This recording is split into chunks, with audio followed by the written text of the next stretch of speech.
Hi folks, welcome to Scholar Tarot. Just call me Mayfield and thanks a ton for stopping by the study space.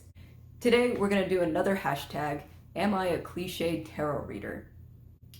Anna from Astral Lady started this tag all the way back in July 2021, and the first time that I ever saw a VR for this tag was through Lisa Pape's video on the matter, which I will of course make sure I link in the description. Not only Lisa Pape and Astral Lady's video, but a couple of other ones that I watched. Without further ado, let's go ahead and see if I match up with any of the typical qualities that would make a cliche tarot reader. I have the questions, I love prompts, so this is helpful, but I have this up here that I'll be reading from. Question number 1. Do you have multiple copies or backup copies of a deck? And I believe this was actually originally in 2 separate questions, but I decided to put it in a single one. I should specify that the way I differentiate between the two is that multiple decks would be for collection reasons and backup decks would be for use reasons.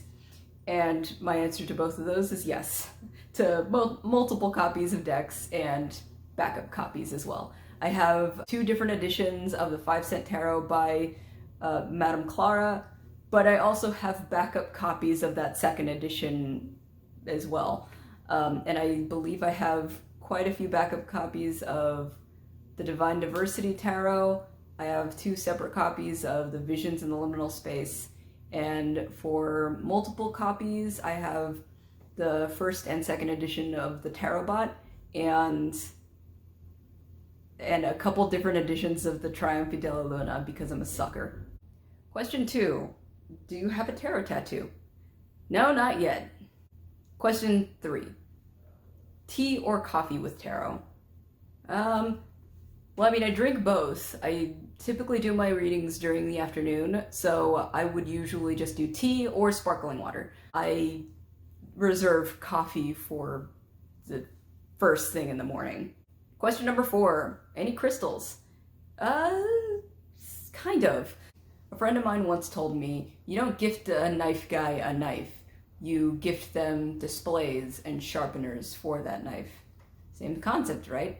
Basically, I get gifted crystals all the time because oftentimes my friends and family are too intimidated to purchase me a tarot deck lest I already have it in my collection, despite the many times that I've said it's totally fine. But I mean, see question number 1. But yes, I don't really know what many of these crystals are supposed to do. I just know that I really like rose quartz because it helps me remember to be kind to myself and to be kind to others. Question 5. Tarot books. Yes, of course. Yeah.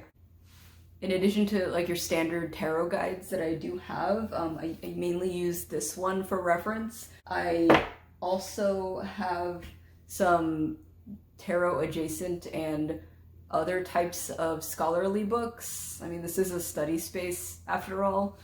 Some that I am working with for some future projects here. I have the Dark Fantastic, and I do have the Dust to Onyx, and I have a couple of other works that I'm reading up towards making a couple of video essays sometime in the future. I do have some scholarly articles that are about tarot as well, that are lying around somewhere on a flash drive. But yes, absolutely, books all around. Question number 6. Do you have any tarot journals? Yes, absolutely. I do have a few journals that I've completed in the last couple of years, but I do also have a journal or 2 lying around that are unfinished, unfortunately. Not because I don't want to, nor because I don't have the time to, but I am finding it a lot harder to write by hand nowadays. So I've actually resorted to using Microsoft OneDrive, which has honestly done wonders. And it's a really great method of doing readings and doing other kinds of journaling since it's so nice and organized. Question 7. Do you like to shuffle? I do. But I can't really do it tacitly. I mean, I will say that I do often keep maybe a small tarot deck on me almost at all times, like in my purse or something like that, whenever I carry a purse. If I'm in a really stressful situation or my anxiety is kicking up, I have something to kind of touch to ground myself. The matte finish is particularly calming. Question number 8.